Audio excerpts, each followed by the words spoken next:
Dunay panawagan diri ato ang hatagan og pagtagad kay sayang kaayo kung dili nato ni pahimuslan. Kitang mga lumlupyo sa Davao del Sur, kita nga mga lumlupyo diri sa tuang siyudad Sandigos, pahimuslan nato ning panahon.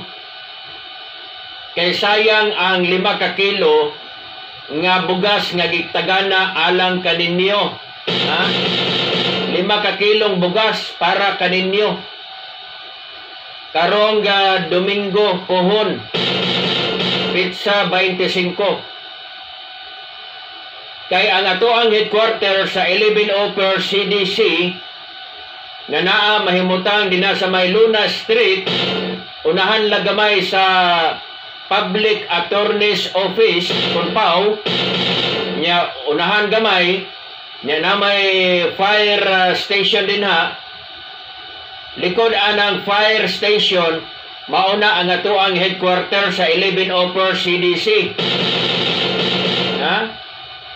Ang 1104 CDC, ubos sa pagdumala ni Provincial Director sa atoang 1104 CDC, Lieutenant Colonel Anwar Rioseles, adunay gitanyag sa tuang mga dabsuranon kay kung magpakuha mog dugo karong Domingo atol sa programa sa bloodletting activity dina sa tuang headquarter sa 1104 CDC, aduna moy madala, aduna moy mabitbit nga 5 ka kilo nga bugas nga giandam sa tuang headquarters sa 1104 CDC. Pakuha mong dugo para malimpyo na inyong dugo pod. Kanang wa pa magpakuha og dugo diha, ala pakuha mong dugo. Bahalag di mo mudawat sa bugas. Kay ako na ay mudawat anang inyong bugas. Pakuha lang mong dugo para malimpyo na inyong dugo diha. Ibilin lang ng bugas kay ako lang na.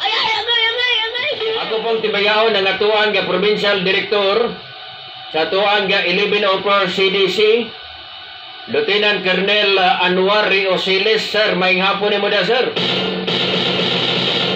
Ako pong magtibaya ngadto sa kuha mga idol, si Staff Sergeant Lino Spilimbergo, sir, may hapon.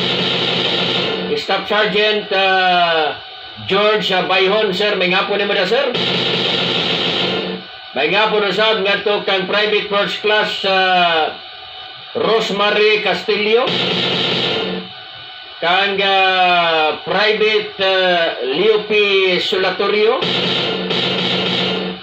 May nga po usab nga to kang Sergeant J.P.